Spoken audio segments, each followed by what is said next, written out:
नमस्कार, आप देख रहे हैं न्यूज 18 बिहार झारखंड और मैं हूं आपके साथ लक्ष्मी। बिहार विधान परिषद में आज सीएम नीतीश कुमार और पूर्व सीएम राबड़ी देवी के बीच जोरदार भिड़ंत हुई। अपराध के मुद्दे पर विपक्ष के आरोपों का सीएम नीतीश ने करारा जवाब दिया। के लिए मुख्यमंत्री बने, अरे आज तक कोई काम आप लोग नहीं किए हैं। राबड़ी देवी का वार, नीतीश कुमार का पलटवार। बिहार विधानमंडल के बजट सत्र का माहौल दिनों दिन गर्माता ही जा रहा है। बिहार विधान परिषद में एक बार फिर सीएम नीतीश कुमार और पूर्व सीएम राबड़ी देवी के बीच जोरदार भिड़ंत हुआ। इनके पति की सरकार तो बाद में इन्हीं को बता दिया, अरे बैठो न, काहे ला बोल रहे हो। अपराध के मुद्दे पर विपक्ष के नेता हंगामा कर रहे थे और सरकार को घेरने में लगे थे।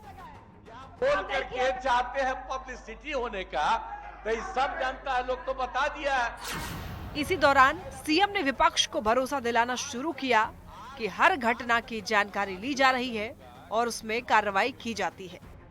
और उसके लिए यहाँ बोलने की क्या, कहीं पर किसी की हत्या हुई है, निश्चित रूप से उसकी जांच और देखेगा कि कौन गड़बड़ करता है। पहले कुछ हुआ है, हो रहा, हम तो आज ही पूछेंगे कि कितना देर हुआ है। सीएम के भरोसा दिलाने के बावजूद विपक्षी सदस्यों के साथ साथ राबड़ी देवी ने सरकार के खिलाफ बोलना बंद नहीं किया। क्या कोई काम किया तो इसीलिए तो हम बनाए थे और 3 साल के बाद हम अलग हो गए। इतने पर सीएम नीतीश कुमार भड़क गए, राबड़ी देवी को जमकर सुना दी। बैठिए, आराम से बैठिए, ये सब चीज होगा। छोड़ा न थोड़ा कुछ मालूम है। अरे आप क्या थे, अरे कौची के लिए मुख्यमंत्री बने। सीएम नीतीश ने कह दिया कि आप लोगों ने कुछ नहीं किया, पिछले 19 साल में हम लोगों ने सब किया है। आज तक कभी किसी को कुछ किया था?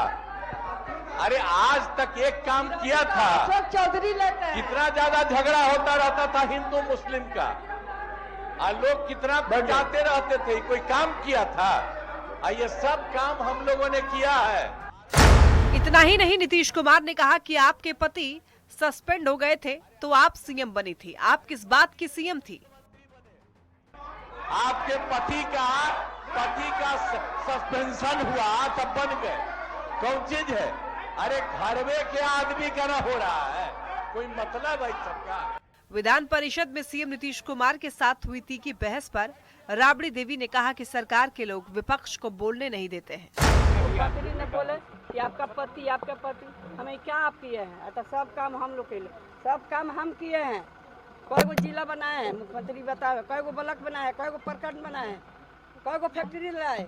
रेल मंत्री थे, काहे न लाए फैक्ट्री। इसी साल बिहार में विधानसभा का चुनाव है। उसके पहले बिहार का राजनीतिक पारा हाई है, जिसकी तपिश दोनों सदनों में भी महसूस हो रही है।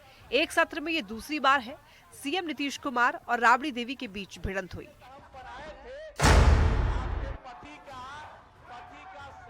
न्यूज 18 के लिए पटना से रवि एस नारायण के साथ ब्यूरो रिपोर्ट।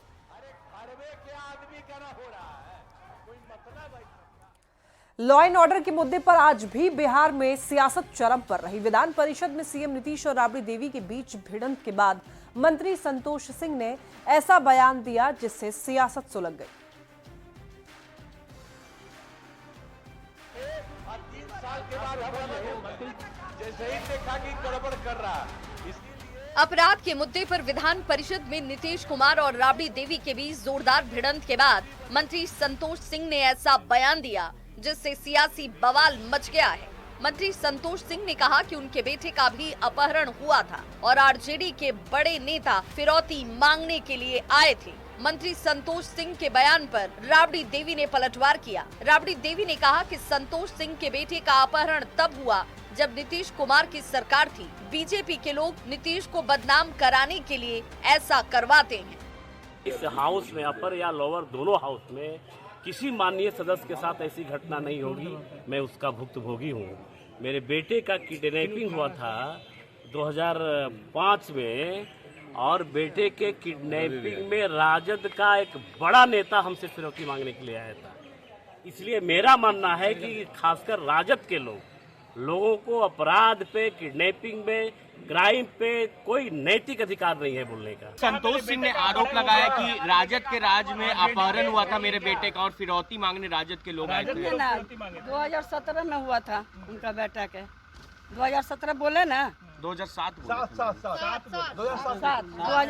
तो 2007 में हमार सरकार था, 2005 में हमारा सर खत्म हो गया था, 6 महीने खत्म हो गया था सरकार हमारा। तो का कौन राजद के कौन लोग था? वही लोग करवाता है और वही लोग राजद के आरोप लगाता है। सरकार करवाती है, बीजेपी के लोग करवाता है नीतीश कुमार के बदनाम करने के लिए।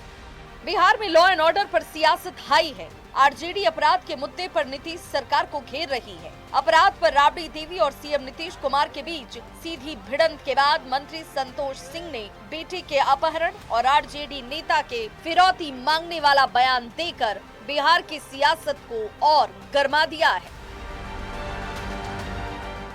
न्यूज़ 18 के लिए पटना से संवाददाता रवि एस नारायण की रिपोर्ट।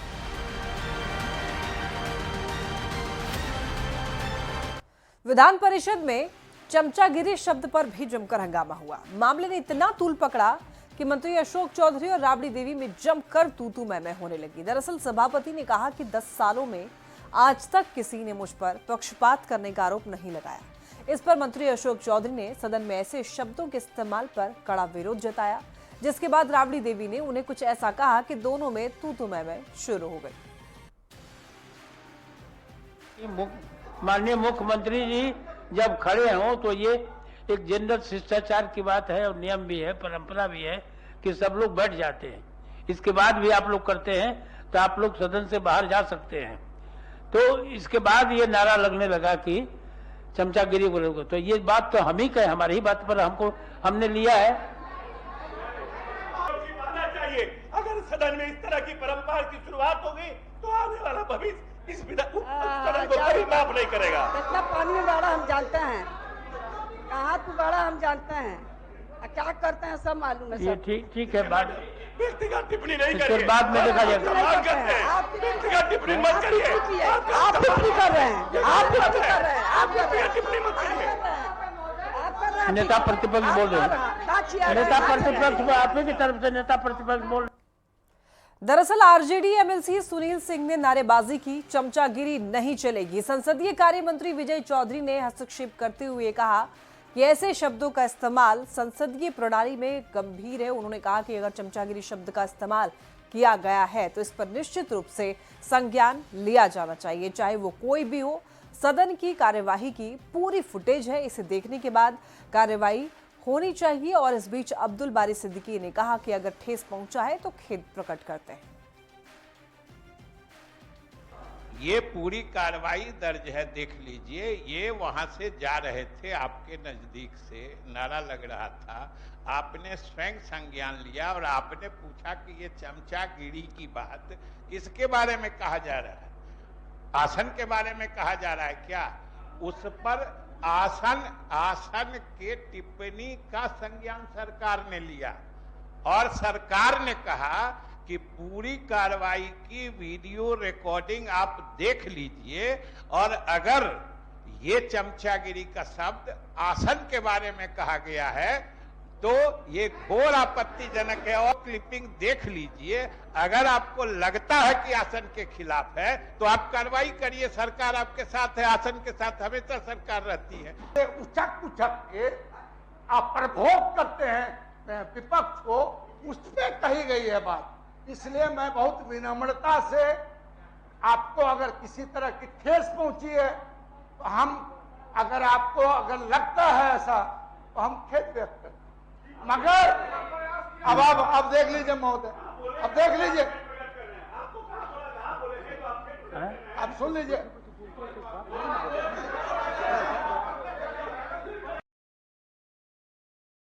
सदन में मोबाइल देखकर सवाल पूछ रहे विधायक पर सीएम नीतीश कुमार जमकर भड़के। सीएम ने विधानसभा अध्यक्ष से आग्रह किया सदन में मोबाइल फोन के इस्तेमाल पर प्रतिबंध लगाया जाए। सीएम के मोबाइल वाले बयान पर आरजेडी के नेता तंज कस रहे हैं। विधायकों के मोबाइल लाने पर सवाल उठ रहे हैं। उनको बाहर निकाल दिया जाएगा। बिहार विधानमंडल का बजट सत्र जारी है। इस दौरान दोनों ही सदनों में गर्मागर्म बहस देखने को मिल रही है।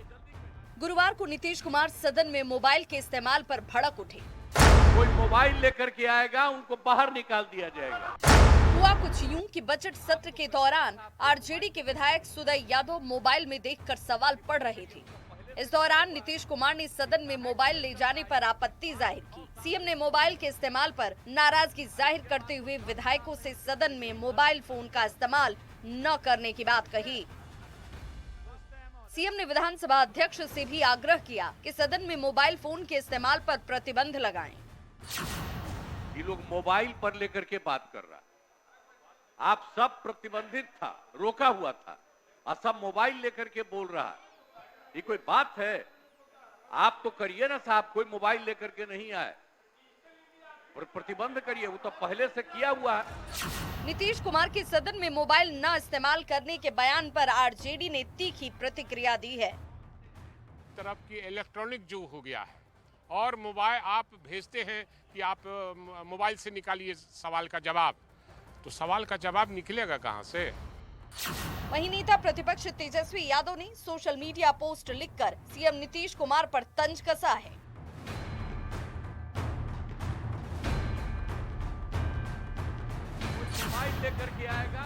बिहार में इसी साल विधानसभा का चुनाव है, तो नेताओं के बीच वार और पलटवार भी होगा और राजनीतिक बढ़त बनाने की कोशिश भी होगी।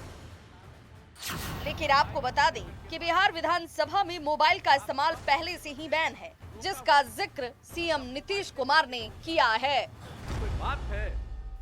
न्यूज़ 18 के लिए पटना से शैलेंद्र कुमार के साथ ब्यूरो रिपोर्ट। बिहार में शराबबंदी पर फिर सियासत सुलग गई है। आरजेडी विधायक कुमार सर्वजीत ने शराबबंदी को फेल बताते हुए सीधे मद्य निषेध मंत्री को चुनौती दे दी। अब मद्य निषेध मंत्री ने पलटवार करते हुए कुमार सर्वजीत और आरजेडी पर बड़ा आरोप लगा दिया है। देखिए रिपोर्ट।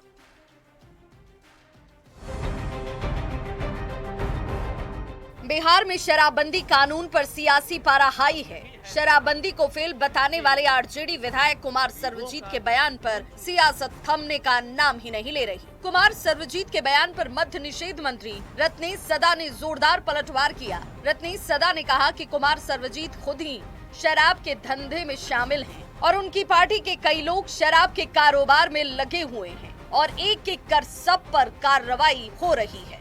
और आज भी मैं कहता हूं इस सदन के माध्यम से कि अगर आपकी पुलिस सक्षम नहीं है शराब को रोकने में, तो आप क्यों उसको माथा का दर्द दिए हैं, वापस ले लीजिए। जहाँ तक सर्वजीत की बात है, वे लोग खुद इस व्यापार में सम्मिलित है, विपक्षी लोग, और सरकार को बदनाम कर रहे हैं। क्या शामिल है व्यापार में? आपने यही कहा। अरे सर्वजीत और उस दल के लोग सभी शामिल हैं। इधर कुमार सर्वजीत के आरोपों पर बीजेपी विधायक हरिभूषण ठाकुर बचौल ने कहा कि बिहार में शराबबंदी पूरी तरह से सफल है। अगर कुमार सर्वजीत लिख कर देते हैं तो उसकी जांच करवाई जाएगी। तो कांग्रेस और आरजेडी ने कहा कि ये हकीकत है कि प्रशासन के नाक के नीचे शराब का कारोबार फल फूल रहा है। देश और दुनिया बिहार के शराबबंदी का अध्ययन कर रही है और किस तरह से गरीबों के जीवन स्तर में किए अगर कोई इक्का दुक्का घटना है तो सर्वजीत जी अगर लिख करके देंगे तो उस पर जरूर कार्रवाई। देखिए, पूरा प्रशासनिक तंत्र लगा है शराब बिचवाने में। उत्पाद थानों का निर्माण कराया, उत्पाद थाना वसूली का केंद्र बन गया है। और जो सोच के हम लोगों ने समर्थन किया था, नकली शराब पूरे बिहार में हर एक जगह अवेलेबल है। भगवान जैसा स्थिति है, दिखते नहीं है लेकिन सब जगह व्याप्त है। बिहार में शराब हर जगह उपलब्ध है, बड़ी बड़ी खेपे जाती है, वीडियो देखते होंगे, प्रशासन भी पकड़ती है। आखिर आमद है तभी तो पकड़ा जाता है। इसलिए शराबबंदी के सवाल पर जो मंत्री का दलील है बेतुका है। शराबबंदी पर बिहार में बेशुमार सियासत हो रही है। एक तरफ जेडीयू आरजेडी के नेताओं पर शराब के धंधे में शामिल होने का आरोप लगा रही है, तो आरजेडी का कहना है कि बिहार में शराबबंदी कागजों पर है और हर तरफ शराब की बिक्री हो रही है। शराबबंदी पर बिहार में एक बार फिर से सियासत सुलग चुकी है। न्यूज़ 18 के लिए पटना से अमित कुमार की रिपोर्ट।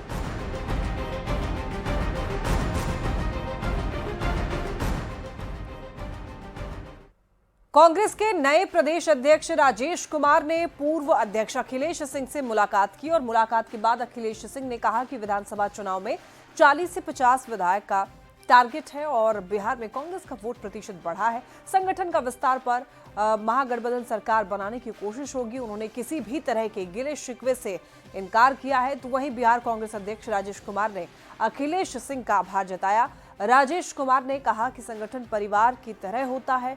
हम लोग कांग्रेस परिवार के सदस्य हैं। हमारे बड़े भाई की ताकत कदम कदम पर मिलेगी और यही आशीर्वाद लेने आए। क्या चर्चा हुई, आपसे मिलने आए? अब मिलजुल के फिर बढ़ाना है। हम जहाँ तक ले गए हैं उससे आगे राजेश ले जाएंगे। हम लोगों का टारगेट है कि किसी भी तरह से इस विधानसभा में 40 से 50 के बीच में कांग्रेस के एमएलए होने चाहिए। हम लोग टारगेट फिक्स किए थे लोकसभा के चुनाव में कि 3 से 5 एमपी कम से कम हम लोग बनाएंगे।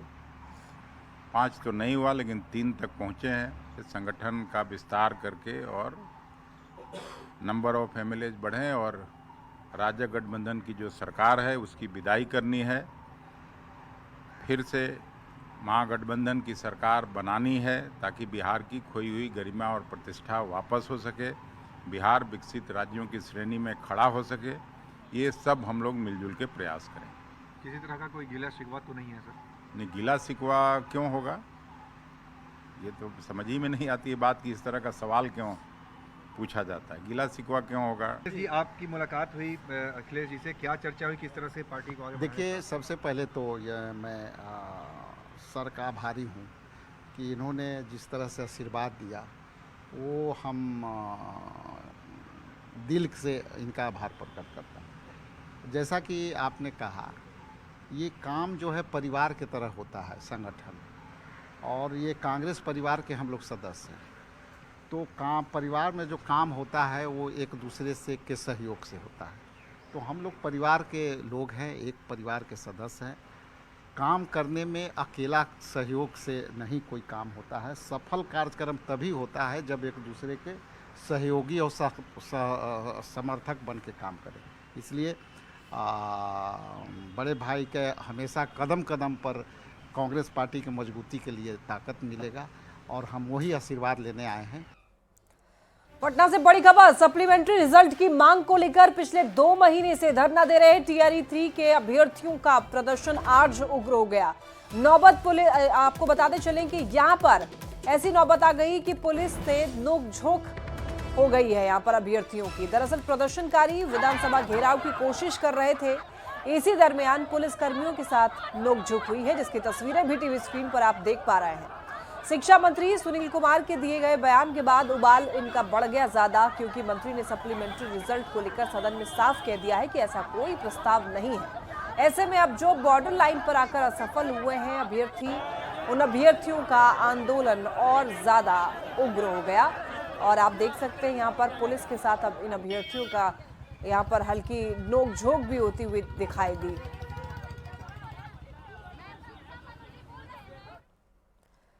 जहानाबाद में भ्रष्ट अफसरों की मुश्किलें बढ़ी, निगरानी ने फिर 2 लोगों को दबोचा है। आपको बता दें कि निगरानी की टीम ने बड़ी कार्रवाई करते हुए पृथ्वी प्रखंड के नाजिर और प्रखंड प्रमुख के पति को गिरफ्तार किया है। दोनों पर 80,000 की रिश्वत मांगने का आरोप है।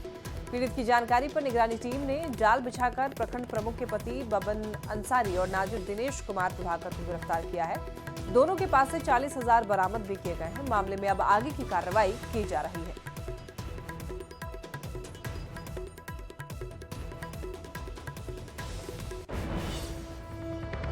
प्रखंड नाजिर दिनेश कुमार प्रभाकर और प्रखंड प्रमुख अशरफी खातून के पति मोहम्मद बदन आपके प्रखंड कार्यालय से ही अपने नाजिर के कार्यालय से दोनों गिरफ्तार किए गए हैं। आज कितना पैसा है? आज जो मोहम्मद बदन थे प्रखंड प्रमुख के पति वो 25,000 रुपए और जो नाजिर है दिनेश कुमार प्रभाकर वो 15,000 रुपए रिश्वत लेते हुए निगरानी अन्वेषण ब्यूरो की टीम के द्वारा गिरफ्तार किए गए हैं। पलायन रोको नौकरी दो पदयात्रा के दौरान कांग्रेस नेता कन्हैया कुमार सीतामढ़ी पहुंचे और कांग्रेस नेता कन्हैया कुमार ने नीतीश सरकार पर हमला बोला और कहा कि 1.5 लाख युवकों की नियुक्ति प्रक्रिया पूरी हो चुकी है, लेकिन उनको अब तक काम नहीं मिला है।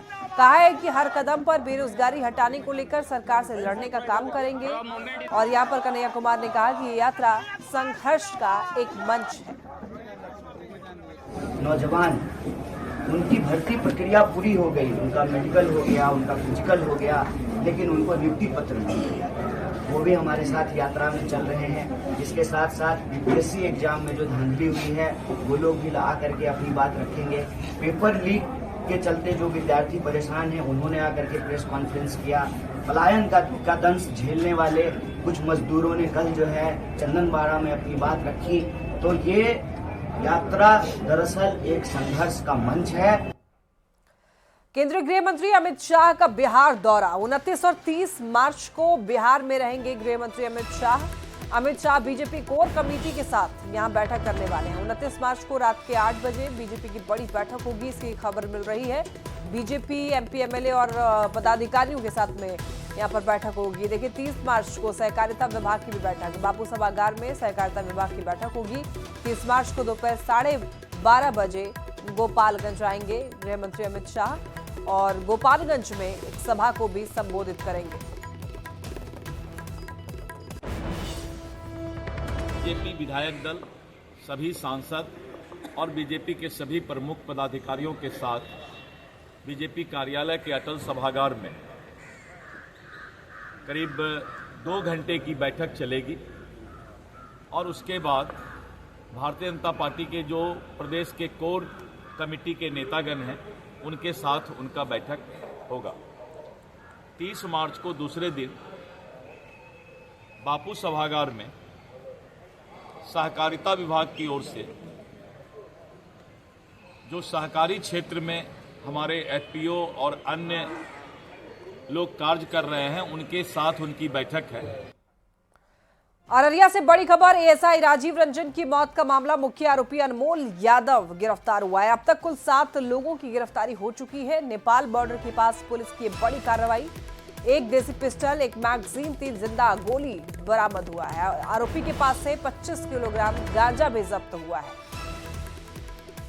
अररिया से खबर मिल रही है, बता दें आपको, पुलिस की ये बड़ी कार्रवाई नेपाल बॉर्डर के पास हुई है। 1 देसी पिस्टल, 1 मैगजीन, 3 जिंदा गोली बरामद हुई है। आरोपी के पास से 25 किलोग्राम गांजा भी जब्त हुआ है। दौरान उसको मोटरसाइकिल के सहित गिरफ्तार किया गया।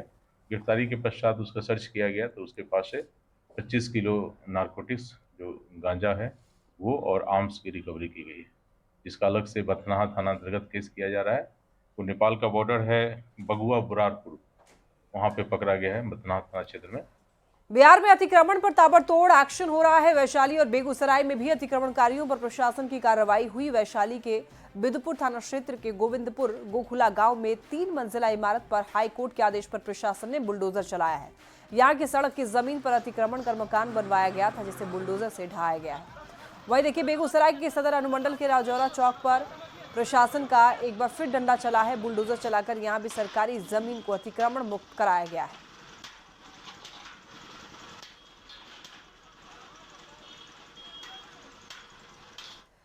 सासाराम से बड़ी खबर, विद्युत विभाग की टीम पर हमला हुआ है। ग्रामीणों ने टीम पर हमला किया। हमले में लाइनमैन समेत 5 कर्मचारी घायल हो गए हैं। देखिए सभी घायलों का सदर अस्पताल में इलाज जारी है। बकाया बिल नहीं जमा करने पर कनेक्शन काट दिया गया। बिजली काटे जाने से नाराज लोगों ने हमला बोला। और देखिए नोखा के गंगहर में धावा दल पर हमला हुआ। सासाराम से बड़ी खबर आप तक पहुंचा रहे हैं, जहां पर कहा यह जा रहा है कि विद्युत विभाग की टीम पर हमला हुआ है और हमले में लाइनमैन समेत 5 कर्मचारी घायल हुए हैं। बताया यह जा रहा है कि सभी घायलों को इलाज के लिए अस्पताल भेजा गया। लोगों का बकाया पर लाइन काटा गया, 1 लाख का बकाया था, लाइन काटा गया। कुछ लोगों का 25,000 35,000 बकाया था, लाइन काटा गया। उसी में से हम लोग काटने के दौरान एक गली में गए तो संजय नाम का एक लड़का आया, संजय कुमार नाम का कोई लड़का आया। आने के बाद वो बोलने लगा कि तुम लोग यहाँ क्या कर रहे हो, क्यों वीडियो या कोई बाकी चीज़ क्यों कर रहे हो, क्यों लाइन काट रहे हो, बकाया क्यों ऐसा क्यों कर रहे हो तुम लोग। तो आके 20-25 लोगों को जुटाकर माहौल बनाकर मेरे स्टाफ को मारा, जानलेवा हमला किया। इस वक्त की बड़ी खबर भागलपुर से, जहां पर 2 भाइयों के बीच गोलीबारी में एक भाई की मौत हो गई, जबकि दूसरे भाई और उसकी मां की हालत गंभीर बनी हुई है। यह घटना नवगछिया के जगतपुर की है। बताया यह जा रहा है कि पानी के विवाद में दोनों भाइयों के बीच में बहस हुई और बहस के बाद गोलीबारी और गोली लगने से एक भाई विकल यादव की मौत हो गई, जबकि जयजीत और उसकी मां की हालत गंभीर है। आपस में लड़ने वाले दोनों भाई केंद्रीय मंत्री नित्यानंद राय की चचेरी बहन के बेटे थे और इस घटना में नित्यानंद राय की बड़ी बहन भी घायल हुई है। मार दिया जमीन जगह के लिए मार दिया ऐसा सीना से दाग दिया ले ले लिया गया मर्दवा सब सुनान जा संसार न करे रे पिल्लू पर तो कलम ना करिए तैयो भाई में कुछ नल के लेके विवाद हुआ, वो तो जानकारी मिला दूसरे से, तो असल सही जानकारी मुझे मिला नहीं है। भाई में नल के लेके पानी नहीं लेके कुछ विवाद हुआ था, आपसे मतभेद झगड़ा हुआ, झगड़ा में कन्वर्ट हो गया, दोनों में मारपीट हुआ है, गोली चला है। अब कैसे चला कोई विशेष जानकारी अभी हमको नहीं है, वो पंचायत हम गए नहीं है। दोनों भाई हैं, उनकी जो माता हैं वो भी बीच में आई और उनके भी हाथ में गोली लगने की सूचना है, उनको भी हॉस्पिटल में इलाजरत हैं। तो जिसको गोली लगी है, जो मृत्यु हो गई है, उसका पोस्टमार्टम अभी कराया जा रहा है, बॉडी को भेज दिया गया है। और सूचना पे मैं भी स्वयं घटनास्थल पर आई हूँ, हमने इसका निरीक्षण किया है। तो प्रथम दृष्टि यही आ रहा है कि नल को लेकर दोनों के बीच में झगड़ा फसाद हुआ, जिसमें वो बात इतनी बढ़ गई कि दोनों को एक दूसरे को गोली मारी, जिसमें एक की मृत्यु हो गई और एक अभी इलाजरत है। खबर शेखपुरा से, जहां पर महादेव नगर महादलित टोला में लोग पेयजल संकट से जूझ रहे हैं। यहां पर रहने वाले लोगों को 3 से 5 किलोमीटर दूर से पानी लाना पड़ रहा है। महादलित टोला की महिलाओं ने बताया है कि नल जल योजना का मोटर जल गया है, मुखिया और वार्ड पार्षद उनकी नहीं सुन रहे हैं। दिया है, नगर पालिका में नहीं बना करके दिया, अभी तक सूचना दी है, वहाँ सूचना दिया है, नहीं दिया है, कहता है कि फेंका गया है, नहीं बन के आया है। 2-3 बार सूचना दिया है, कहता है बन के आएगा, कब आएगा? 2 महीना से टंकी बंद है, नहीं मिला है, तो मोटर ले गया, मोटर जर गया है, मोटर भी नहीं बना के दिया है। मुखिया जी क्या बोल रहे हैं? मुखिया बोल रहा है कि सूचना देगा तो होगा, तो कहिया देगा, नहीं देगा। 2 महीना से डनक के पानी। एक खबर पूर्वी चंपारण से सामने आ रही है, जहां पर बेघर परिवारों को प्रधानमंत्री ग्रामीण आवास योजना के तहत पक्के मकान की सुविधा दी जाएगी और इसके लिए ग्रामीण विकास विभाग ने 10 जनवरी से घर घर जाकर सर्वे करना शुरू कर दिया है। योजना के तहत उन परिवारों की पहचान की जा रही है जिनके पास खुद का पक्का मकान नहीं है या फिर जो बेघर है। तो ऐसे में उन लोगों को पक्का मकान प्रधानमंत्री ग्रामीण आवास योजना के तहत दिया जाएगा। इसके लिए ग्रामीण विकास विभाग ने 10 जनवरी से घर घर जाकर सर्वे करना भी शुरू कर दिया है और इसी योजना के तहत उन परिवारों की पहचान की जा रही है।